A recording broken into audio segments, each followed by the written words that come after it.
He was just a worn-out corporate slave, surviving endless deadlines at a black company with only one escape, his favorite game. There he crushed armies and challenged impossible bosses like it was routine. But one normal login changed everything. The next time he opened his eyes, he wasn't the player anymore. He was the overpowered mid-boss himself, a villain general destined to be killed by the hero in 6 months. Now, using his knowledge of the game and a few clever exploits, he starts strengthening his army, fixing his reputation, and rewriting the story. If survival means playing the villain right, he'll do it on his own terms. Let's go.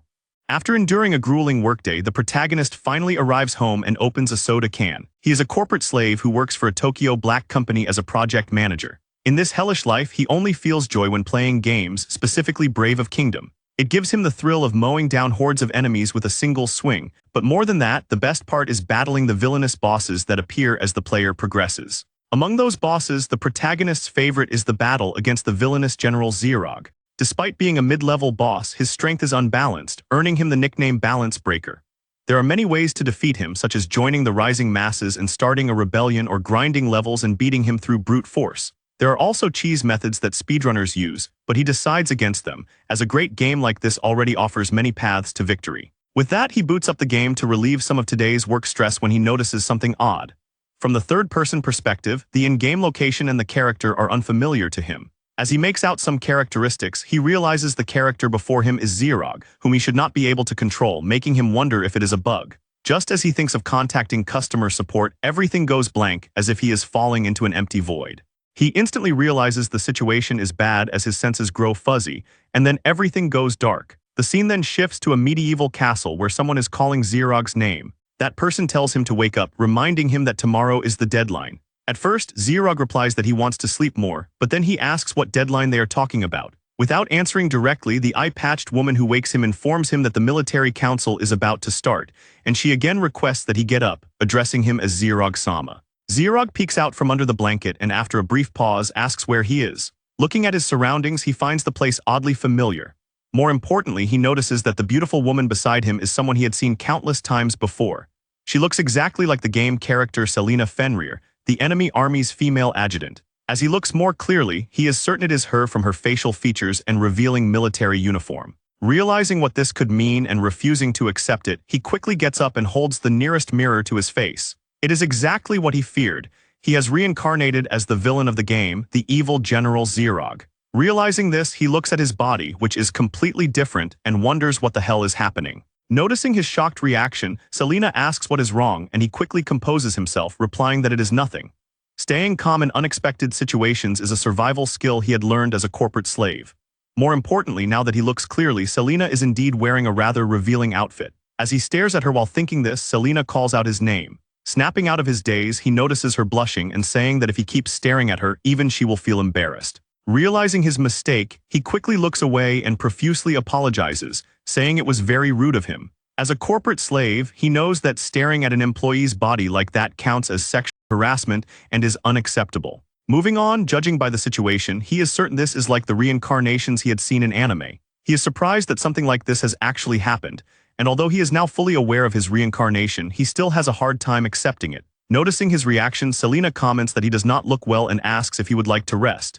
He replies affirmatively, knowing that if he appears before everyone in the state, his cover will be blown. He cannot afford that to happen, as it would cause chaos in this organization and delay its projects. Selena then uses communication magic to inform others that the War Council is cancelled since Xerog is not feeling well. Noticing this, Xerog wonders if she is using the telepathy magic that had been set up to coordinate during crises. From this alone, he realizes he needs to absorb this world's knowledge.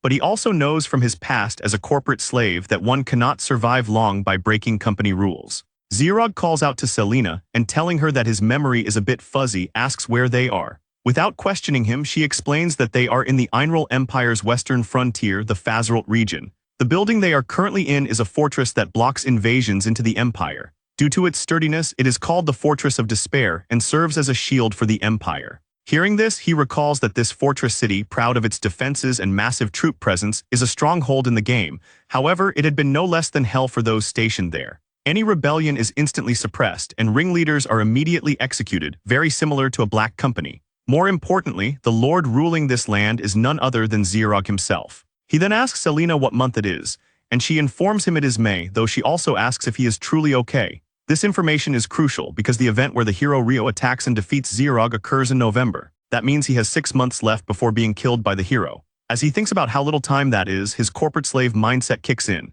He believes he must stay positive no matter how close the deadline is and eliminate panic to find a path to survival. Just then, a guard bursts into the room, reporting that an ash giant beast has appeared near the northern fortress. Selena is shocked and immediately asks about casualties, and the guard reports that several citizens are seriously injured. From what Xerog remembers, the ash giant beast is a common mid-sized monster that mainly appears in subjugation quests, though it is quite strong. Selena orders the guard to dispatch a squad, saying she will take command at the front, but Xerog stops her and says he will go himself. This shocks both the guard and Selena, who asks for confirmation, and Xerog replies firmly that he will handle it. He states that this is his duty as the Lord, so there should be no problem with him going. Selena nervously agrees but finds it strange, since Xerog usually orders others to handle such matters while he goes back to sleep. However, to the current Xerog, who once lived as a corporate slave, status and position do not matter. He believes those who can work should work without hesitation, otherwise they will not survive in a black company.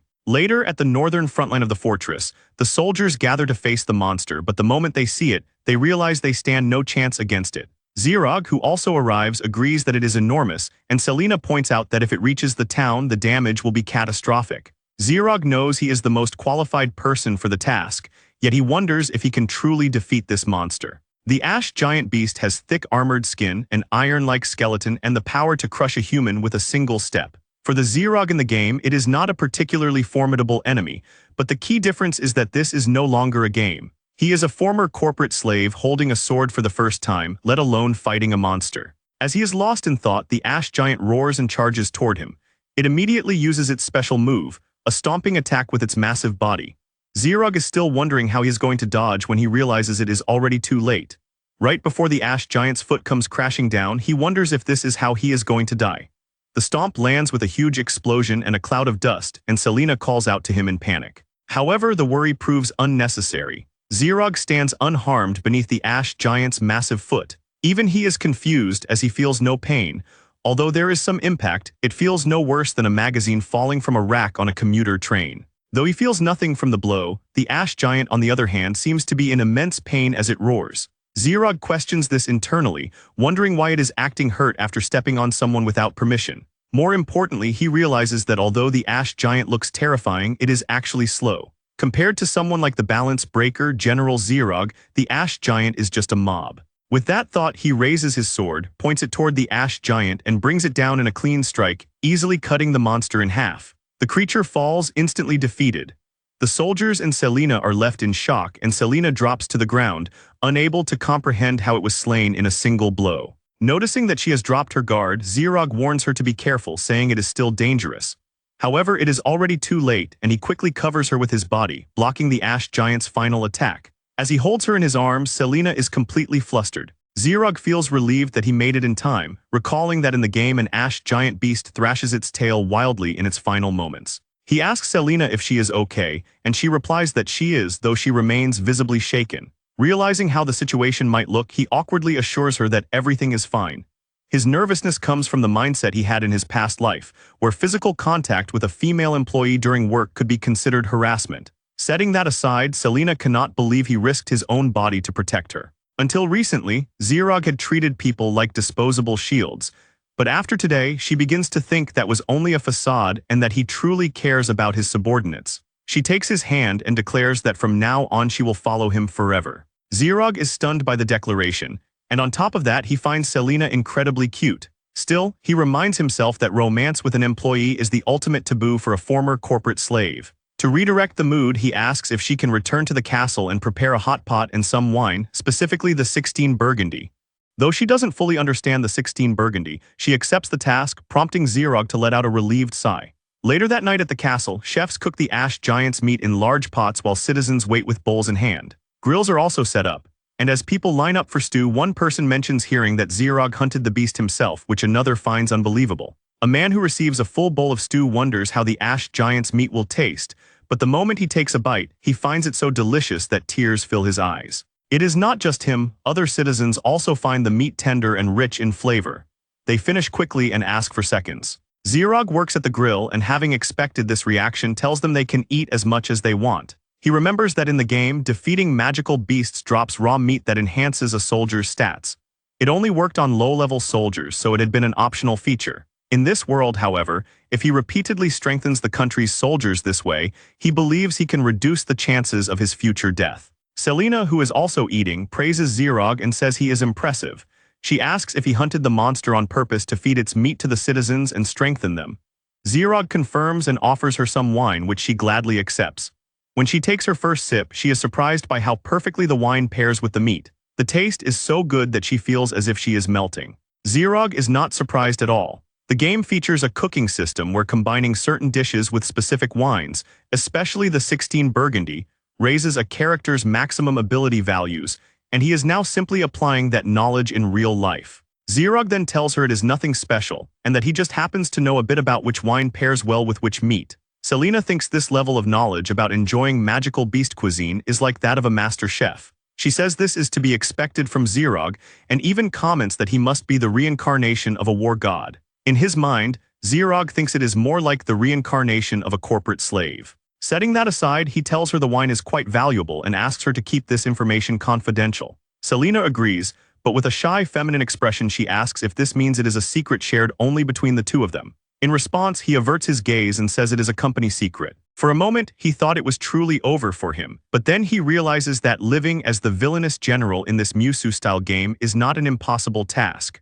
He resolves to crush the doomed root to pieces and survive. Later, Zerog relaxes in a hot bath and comments on how alive he feels, though he still has trouble processing his reincarnation. Thinking back on his corporate days, people used to call him an old man because of his dry personality, but now he has truly become one. His current body is incredibly muscular, covered in scars that hint at countless battles, and he wears a beard. This is the body of Zerog, a mid-boss who stands in the hero's path. He has only half a year before his canonical defeat, and to prevent that, he plans to gain the support of the people. At the same time, he knows that even if Zerog becomes benevolent, there is no guarantee the hero will spare this fortress. Worse, he wonders if, despite all his effort and struggle, the world might still follow the game's script. Just as he is thinking this, Selena enters the bathhouse wearing nothing but a towel. Startled, Zerog questions internally why she would enter while he is bathing. Then he assumes that the Zerog in the game must have done all sorts of things with Selena before he took control. Selena quickly reassures him by removing the towel slightly to show that she is wearing a bathing suit underneath.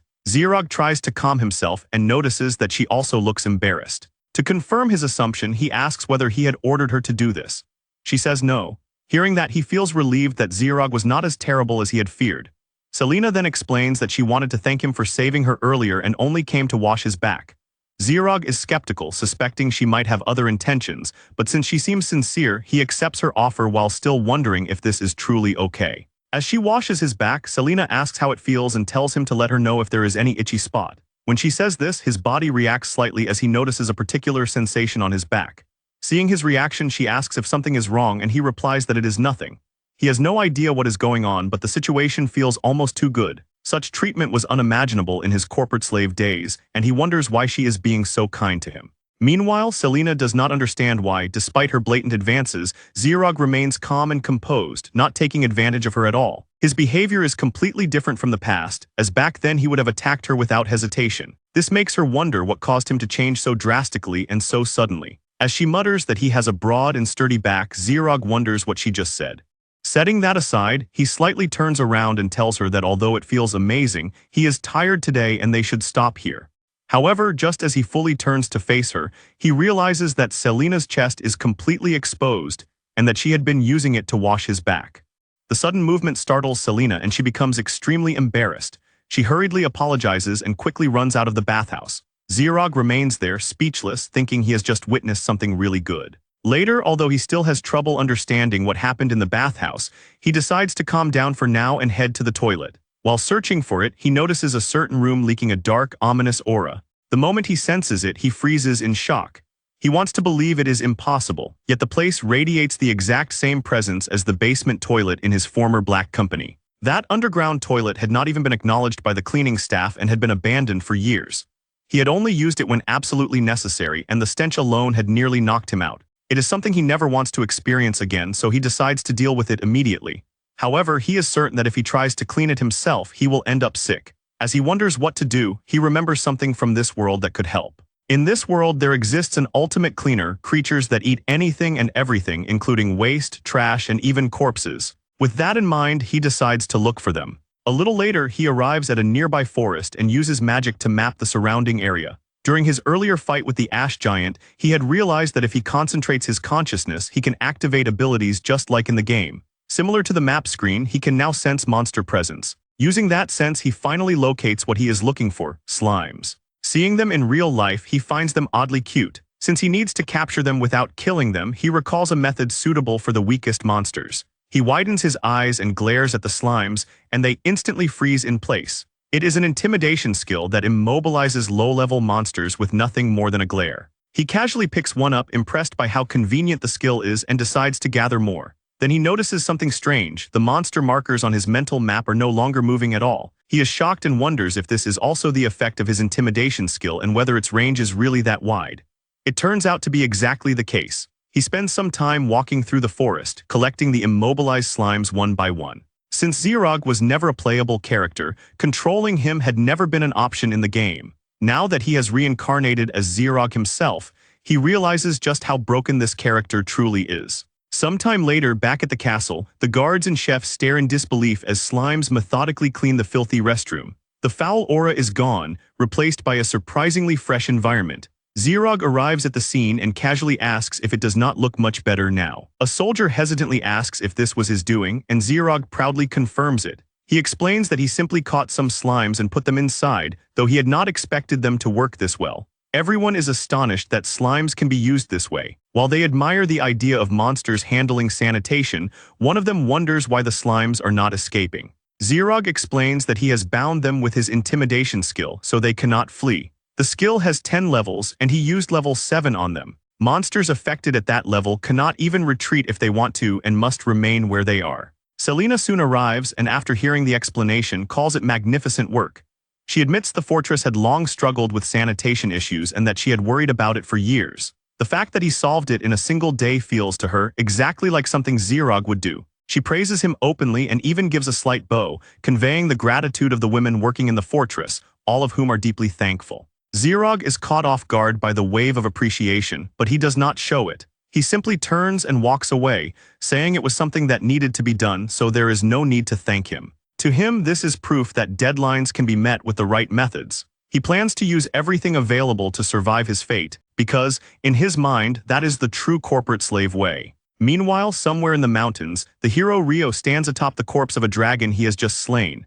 As he boasts that the dragon subjugation was no challenge at all, the Saintess Alicia praises him, saying he performed magnificently, but her expression soon turns troubled. She points out that his fighting style is far too reckless, noting how he rushed in alone without waiting for her support magic, which is extremely dangerous, and she asks him to coordinate with her next time. Rio responds with a smug smile, stating that Alicia's support magic is weak anyway.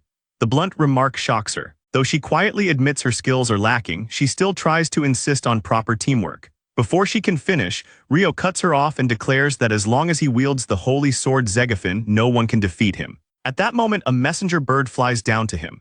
He assumes it is a message from the king and opens it, reading the contents aloud. The report concerns the villainous General Xerog of the Northern Fortress, which immediately catches Alicia's attention. Rio continues reading, describing Xerog as a cruel and wicked man who ravages both people and land. The letter also states that the Northern Fortress is a key foothold for any invasion into the Empire. Alicia hesitantly tries to speak, but before she can, the sage Schubert interrupts. He suggests that regardless of plans to conquer the Northern Fortress, they should wait a little longer.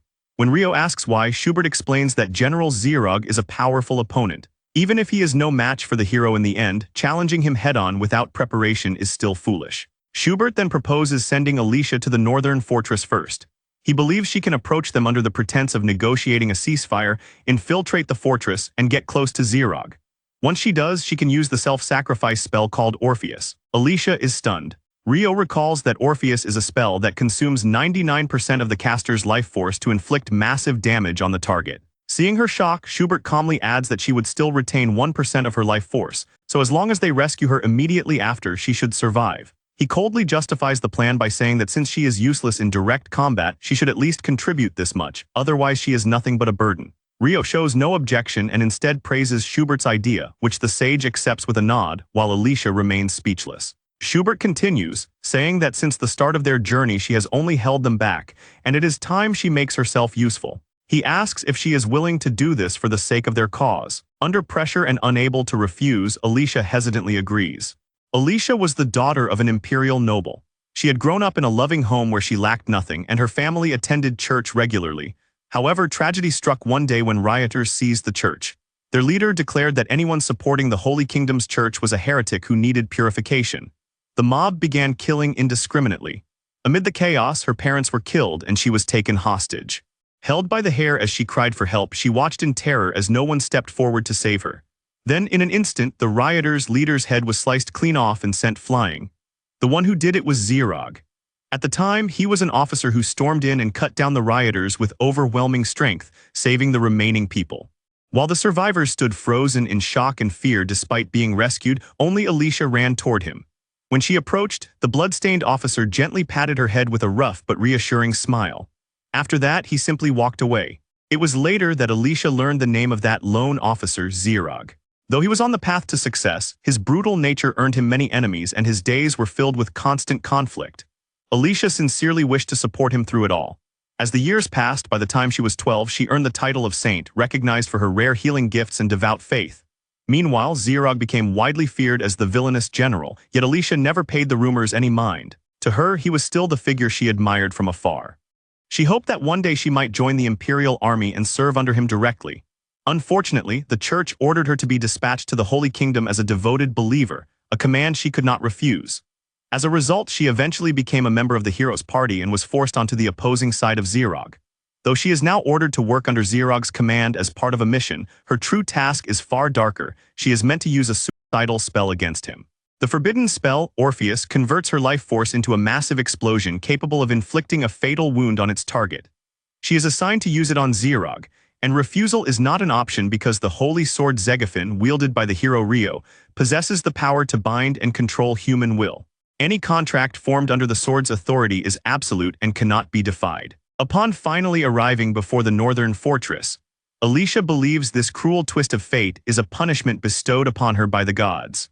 Meanwhile, Zirog sits in his office reading through stacks of books, trying to gather information that might help him avoid a doomed future. Certain knowledge is essential in this world, and he believes understanding it could be the key to survival. He focuses on identifying where the boundaries lie between what follows the game's logic and what differs from it. According to the texts, peerless individuals like Zirog are born with great strength and are conscripted by the state from early childhood. However, some powerful individuals go unnoticed and end up as bandits instead, a detail he never encountered in the game. From this, he becomes certain that this world is not completely identical to the one he remembers. Selena enters the room to inform him that someone has come to see him, describing the visitor as a nun. Slightly confused, Zirog first asks whether the visitor is a healer. When Selena seems unfamiliar with the term, he explains that a healer is someone who uses healing magic. Upon hearing that, Selena confidently states that such a role is unnecessary in their army. Zirog mentally agrees, since in the game healers held low status,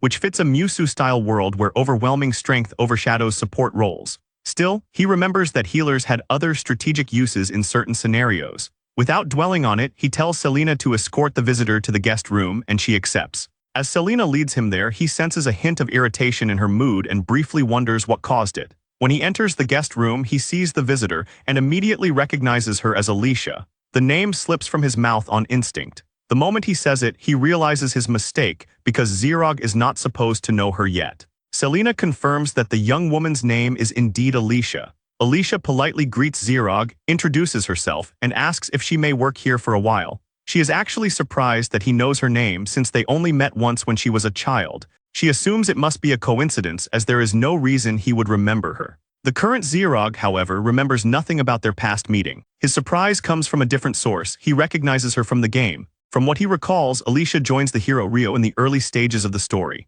As the party grows stronger, she struggles to keep up and is labeled a useless healer. Remembering that, he can roughly guess why she has appeared here now. He assumes she was deemed unfit by the hero and must have been expelled from the party. This kind of scenario, where a dismissed ally joins the enemy, had been a common trope in games. However, he finds himself extremely fortunate as he knows the full extent of her true usefulness. Thus, he thanks her for coming, which surprises Alicia. He then tells her that he wants her to join his side and work hard. The proposal shocks her and she quickly bows, thanking him and saying she looks forward to working with him. Zirog is glad that such a valuable character has come to him by sheer luck, but he can tell that Selena is not entirely pleased. Remembering lessons from his corporate life, he decides to handle the situation carefully and calls Selena's name. He asks her to quickly sort out the employment conditions and prepare the contract, admitting that he is not good at paperwork. Selena's mood brightens instantly as she accepts the task with enthusiasm. In his previous life, he had learned that employees who do not get along are often better off assigned separate responsibilities. Once the arrangements are underway, Alicia inquires about the kind of work she will be doing. Zirog tells her to follow him and that she will understand soon enough. Following him, Alicia arrives at the soldiers' training ground, where many soldiers are sparring intensely. She is visibly surprised by the sight and wonders aloud what exactly is happening. Zirog explains that this is the soldiers' training ground, where they train rigorously using iron swords rather than wooden ones. After being pushed to their physical limits, they are fed generous portions of beast meat to recover their stamina, allowing them to spar again. This cycle is how the fortress's army strengthens itself. Alicia finds it incredible, admitting she had not expected such proper training after hearing rumors that Zirog treated soldiers like disposable pawns. Hearing this, Zirog is genuinely taken aback and asks if he is truly spoken of in such a manner. Realizing she may have overstepped, Alicia quickly apologizes, bowing for speaking out of turn and expressing her regret once more. Zirog tells her it is fine. After all, he is known as a villainous general and he understands what she meant. He then asks whether she believes training ordinary soldiers is pointless. After a brief hesitation, she quietly affirms. Zirog knows that perspective all too well. In hack-and-slash games, soldiers are mere fodder. Even 100 of them would be sent flying by a single strike from someone like him. From the books he has been reading, he has learned that the circulation of magic within the body determines strength. That is how levels are measured. By focusing on others, he can perceive their levels. Selena is level 30, Alicia is level 18, and he himself is level 37. He admits that he understands weaklings cannot easily become strong. Even so, he refuses to believe that such a rule is absolute. There must be exceptions. His statement clearly surprises Alicia. To him, the logic that the weak must always remain weak is merely a convenient facade. Training soldiers is not pointless, it is essential. Right now, strengthening the army is a task that must be done. Alicia is deeply surprised by Zirog's conviction that the weak can grow stronger, as it stands in complete contrast to hero Rio, who favors the strong and readily discards the weak. Moving on, Zirog tells Alicia that she will begin working immediately. When she asks what she must do, he explains that it is a task only she can perform as a healer, something he himself cannot do, which is to heal others. Without hesitation, Alicia walks toward the exhausted soldiers and stops one who is about to continue sparring. She tells him not to move any further, then gently casts healing magic upon him. A warm light envelops his body, and in an instant he stands upright again, his stamina fully restored and his fatigue gone. Not only that, he feels even lighter than before, as if his body has been refreshed from within. The surrounding soldiers stare in disbelief, some even whispering that it must be a miracle. Since there are natural limits to how much training can be done in a single day due to exhaustion, Zirog has planned for Alicia to restore the soldiers' stamina repeatedly, drastically increasing both the intensity and duration of their training, allowing their levels to rise far more efficiently. At the same time, by using her magic continuously, Alicia's own level will increase as well. In other words, it forms a perfect cycle. The soldiers exhaust themselves, Alicia heals them, they resume training, and the process repeats. Impressed by the rapid recovery, other soldiers begin requesting her healing magic as well. Zirog once again finds himself appreciating Brave of Kingdom as a masterpiece. Its systems contain remarkable depth and allow for various playstyles beyond simple brute force. As more soldiers gather, Alicia decides to cast a more powerful spell. She performs an area-wide full-body recovery, bathing the entire training ground in radiant light. Every soldier within range feels their fatigue vanish at once. Cheers erupt immediately, and voices begin chanting her name in gratitude. For the first time, Alicia feels a sense of fulfillment. Rather than being dismissed or viewed as a burden, she is needed. Zirog notices the gentle expression on her face and is glad to see her genuinely happy. He understands all too well that when everyone else is busy and one person is left with nothing meaningful to do, sadness inevitably follows. In his past corporate life, he had observed that even employees who initially struggled could thrive when given tasks suited to their abilities, even if they had been reassigned under pressure. When a person is allowed to contribute properly, both the individual and the organization benefit. That, in his mind, is the way of the corporate slave. maximize efficiency while maintaining morale. Watching the soldiers resume their intensified training with renewed vigor and Alicia continue healing without hesitation, Zerog begins to wonder whether he should push his strategies even further and prepare for a future conquest on his own terms.